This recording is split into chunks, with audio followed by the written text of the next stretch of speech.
বছর ঘুরলেই বাংলা বিধানসভা নির্বাচন, আর এই নির্বাচনকে এবারে পাখির চোখ করেছে বিজেপি। বছর শেষের আগেই রাজ্যের ভোটের দামামা বেজে গেল।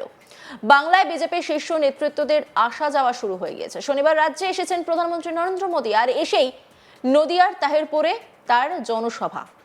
কিন্তু আবহাওয়া খারাপ থাকার জন্য তিনি সেখানে পৌঁছতে পারেননি, তাই অডিও বার্তা দেন। এই জায়গা মতুয়াগড় হিসাবে পরিচিত, আর সমস্ত দিক বিচার বিবেচনা করে সেখানে প্রধানমন্ত্রীর সভা ডাকা হয়। তবে শুধু প্রধানমন্ত্রী মোদীই নন, এবার রাজ্যে আসতে চলেছেন দেশের কেন্দ্রীয় স্বরাষ্ট্রমন্ত্রী অমিত শাহ। খুব শীঘ্রই বাংলায় আসতে চলেছেন তিনি। সূত্রের খবর, আগামী 30 ও 31শে ডিসেম্বর রাজ্যে আসতে পারেন কেন্দ্রীয় স্বরাষ্ট্রমন্ত্রী, তবে জনসভা নয়। সূত্রের খবর, সাংগঠনিক লেভেলে বঙ্গ বিজেপির কি পরিস্থিতি সে বিষয়ে বৈঠক করতেই নাকি তিনি বাংলায় আসছেন।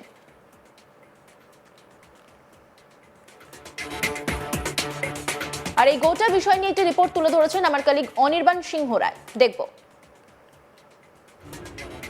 আর কিছুদিনের মধ্যেই বঙ্গ সফরে আসতে চলেছেন কেন্দ্রীয় গৃহমন্ত্রী অমিত শাহ, এবং অত্যন্ত তাৎপর্যপূর্ণ, কারণ ইতিমধ্যেই কিন্তু আমরা জানি যে বছর ঘুরলেই এবার বিধানসভা নির্বাচন, এবং সেই পশ্চিমবঙ্গ বিধানসভা নির্বাচনকে নিয়ে রাজনৈতিক মহলে এই মুহূর্তে কিন্তু বেশ সাড়া পড়ে গিয়েছে। কারণ ইতিমধ্যেই নির্বাচনের 3 মাস আগে থেকে এসআইআর শুরু হয়ে গিয়েছে, এবং এই এসআইআর প্রক্রিয়া নিয়ে নানা জলঘোলা থেকে শুরু করে জল্পনা কল্পনা এবং বিভিন্নভাবে আমরা দেখেছি বিভিন্ন রাজনৈতিক উত্তাপ ছড়িয়েছে। এবং এই মুহূর্তে দাঁড়িয়ে অমিত শাহর এই যে বৈঠক বা অমিত শাহর এই যে বঙ্গ সফর, সেই বঙ্গ সফরকে ঘিরে কিন্তু এই মুহূর্তে বেশ পর্যালোচনা শুরু হয়ে গিয়েছে। কারণ আমরা জানি যে পশ্চিমবঙ্গ বিজেপি তারা কিন্তু এই মুহূর্তে দাঁড়িয়ে নিজেদের ঘর গোছাতে শুরু করেছে, এবং 2026-এর পশ্চিমবঙ্গ বিধানসভা নির্বাচনের আগে কিভাবে পশ্চিমবঙ্গ দখল করবে সেই নিয়ে কিন্তু ইতিমধ্যেই বেশ কিছুবার আমরা দেখেছি যে তারা সরব হয়েছেন। এবং এরই মাঝে এই মুহূর্তে দাঁড়িয়ে স্পষ্টত 29 এবং 30শে ডিসেম্বর, অর্থাৎ আর কয়েকদিন বাদে, প্রায় সপ্তাহ খানেক বাদেই কিন্তু এই মুহূর্তে ফের অমিত শাহ আসতে চলেছেন। আমরা দেখেছি যে পশ্চিমবঙ্গ সফরে নরেন্দ্র মোদী এসছেন, এবং এসে ইতিমধ্যেই তার যে একেবারে 2026-এর পাখির চোখ, তার আগ থেকেই কিন্তু এই মুহূর্তে নদিয়া অর্থাৎ মতুয়াগড়ে তার যে সভা ছিল সেই সভা কিন্তু ভার্চুয়ালি তিনি অ্যাড্রেস করেন। তিনি কিন্তু সেখানে পৌঁছতে পারেননি এই মুহূর্তে ওয়েদারের জন্য, তার চপার সেখানে গিয়ে পৌঁছতে পারেনি। কিন্তু তিনি পশ্চিমবঙ্গে এসে কলকাতায় নেমে কলকাতা বিমানবন্দর থেকে ভার্চুয়াল সভা করেন এবং সেখানে মানুষের জন্য বার্তা দেন। এবং এই মুহূর্তে দাঁড়িয়ে কিন্তু আরও একটি বিষয় জানা যাচ্ছে যে 29 এবং 30 তারিখ একেবারে ডিসেম্বর মাসের বছর শেষের আগেই কিন্তু অমিত শাহ তিনি কিন্তু আসছেন পশ্চিমবঙ্গ সফরে। এখনো পর্যন্ত কিন্তু ঠিক হয়নি যে ঠিক তার সভা কোথায় হবে বা তার কি কর্মসূচি রয়েছে এই সফরের মধ্যে। কিন্তু স্পষ্টত এই যে দুদিনের সফর, যা শোনা যাচ্ছে যে 28 তারিখ রাতেই কিন্তু অমিত শাহ গৃহমন্ত্রী তিনি এসে পৌঁছবেন, এবং 29 এবং 30 তারিখ কিন্তু তার বিভিন্ন কর্মসূচি রয়েছে।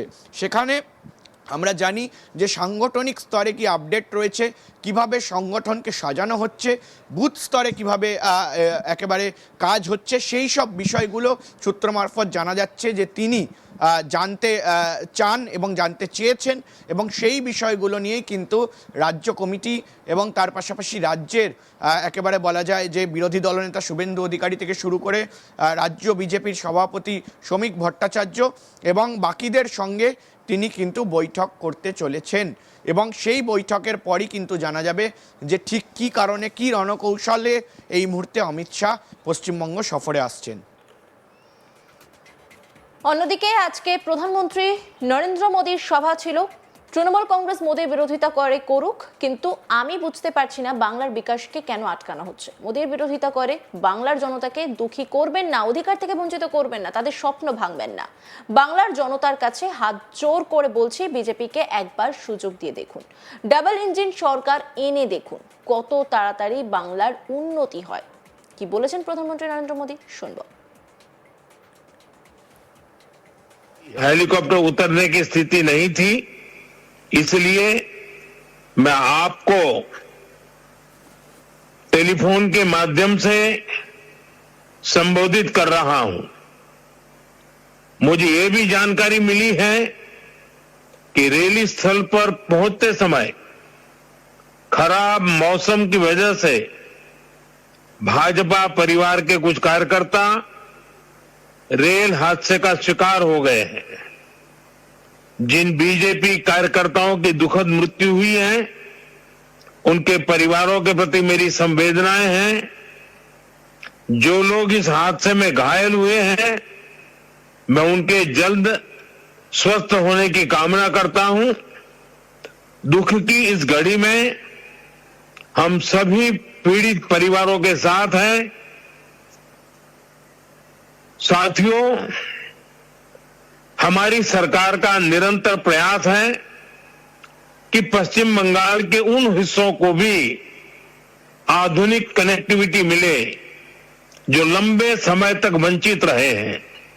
साथियों, नादिया वो भूमि है जहां प्रेम, करुणा और भक्ति का जीवंत स्वरूप श्री चैतन्य महाप्रभु प्रकट हुए। नदिया के गांव गांव में, गंगा के तट तट पर जब हरिनाम संकीर्तन की गूंज उठती थी, तो वह केवल भक्ति नहीं होती थी, वह सामाजिक एकता का आह्वान होती थी। हरिनाम दिए जोगोत माताले, आमार एकला निताई। यह भावना आज भी यहां की मिट्टी में, यहां के हवा पानी में और यहां के जनमन में जीवित है। साथियों, समाज कल्याण के इस भाव को हमारे मतुआ समाज ने भी हमेशा आगे बढ़ाया है। श्री हरिचांद ठाकुर ने हमें कर्म का मर्म दिखाया। श्री गुरुचांद ठाकुर ने कलम थमाई और बोरोमा ने अपना मातृत्व बरसाया। इन सभी महान संतानों को भी मैं नमन करता हूं। साथियों, बंगाल ने, बांग्ला भाषा ने भारत के इतिहास, भारत की संस्कृति को निरंतर समृद्ध किया है। वंदे मातरम ऐसा ही एक श्रेष्ठ योगदान है। वंदे मातरम के 150 वर्ष पूरे होने का उत्सव पूरा देश मना रहा है।